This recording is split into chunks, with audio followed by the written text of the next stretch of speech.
4-2 कर्मचाऱ्यांच्या बाबतीत त्यांच्या कुटुंबियाच्या आणि जिल्ह्यातील जे पोलीस दलामधले काही अधिकारी कर्मचारी आहेत, प्रमुख व्यक्तीच्या बाबतीत नाही, परंतु जे साइड ऍक्टर खाली नेमलेले आहेत त्यांच्या बाबतीमध्ये ऑब्जेक्शन आहेत. ही सुद्धा बाब मी मुख्यमंत्री महोदयांच्या लक्षात आणून दिली. त्यांनी मला सांगितलंय की सोमवारपर्यंत तुम्ही ज्यांच्याबद्दलचं ऑब्जेक्शन आहे ते घेऊन या. त्यातली 4 नावं वगळून दुसरी नावं त्या ठिकाणी घेण्याचं सुद्धा सांगितलं आलेलं. एन्काउंटर होऊ शकतो, वाल्मिकी मोठ्या आकाला वाचवण्यासाठी छोट्या आकाचा एन्काउंटर देखील होऊ शकतो असं कोण म्हणाला?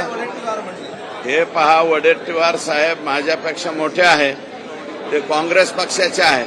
ते काय बोलले म्हणून मी त्याच्यावरती प्रतिक्रिया देणार नाही. त्याच्या बाबतीमध्ये वडेट्टीवार साहेबांनाच आपण बोलावं असं माझं मत आहे. नाव जोडलं जात आहे, धनंजय मुंडे यांचं नाव जोडलं जात आहे. ते म्हणतात की कुणी येईल आणि कुणी राजीनामा मागेल तर तसं होणार नाही म्हणून.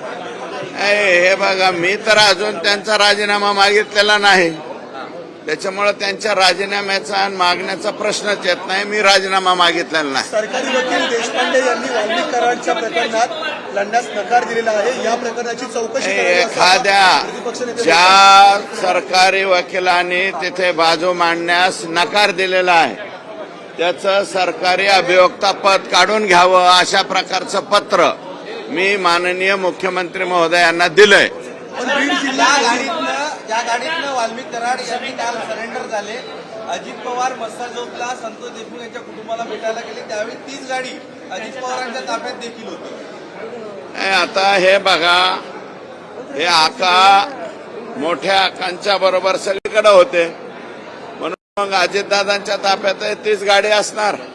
तीच गाडी सरेंडर करायला होती आणि तीच गाडी भेटायला म्हणून केस पोलीस स्टेशनला गेली होती. आणि त्या गाडीचा मला वाटतं काळ्या कलरची गाडी आहे, पांढऱ्या कलरची, ती पांढऱ्या कलरची गाडी गेलेली आहे. अशी कोणती संशयास्पद गाडी असते? अंबादास दानवे बोलतायत की बीड जिल्ह्यामध्ये याचा तपास होऊ नये. हे जे प्रकरण आहे ते बीड जिल्ह्याच्या कोर्टामध्ये चालू नाही, ते संभाजीनगर किंवा अन्य कोर्टामध्ये चालवण्यात यावं. आम्हाला वाटतं बीडमध्ये योग्य प्रकारे घटना चालणार नाही. बीडमध्ये प्रकरण, माझं असं मत नाही. बीडमध्ये प्रकरण चालवावं, परंतु बीडमध्ये हे लोक बीडच्या लॉकअपमध्ये ठेवू नयेत. ते एकतर संभाजीनगरच्या हर्सूलला हलवावेत, नाहीतर नाशिकच्या जेलला हलवावेत. कारण हे आरोपींना भेटायला, सुविधा द्यायला मी अगोदरच म्हणलेलं आहे, बिंदू नामावलीची बीड जिल्ह्यामध्ये वास्तुशांती झालेली आहे, वाटोळं झालेलं आहे.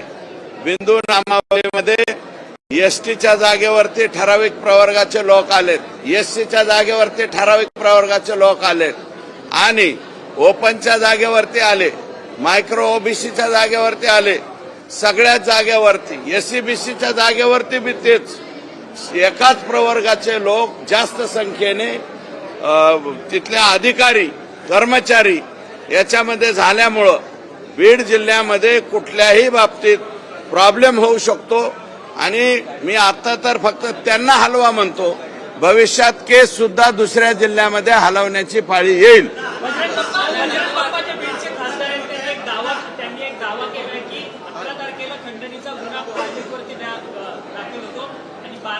धनंजय मुंडेंच्या कार्यालयामध्ये पोलीस आणि वाल्मिक कराड यांची भेट झाली म्हणून असा दावा बजरंग बाप्पा करतात. नाही, मला ह्याच्याबद्दल निश्चित सांगता येणार नाही.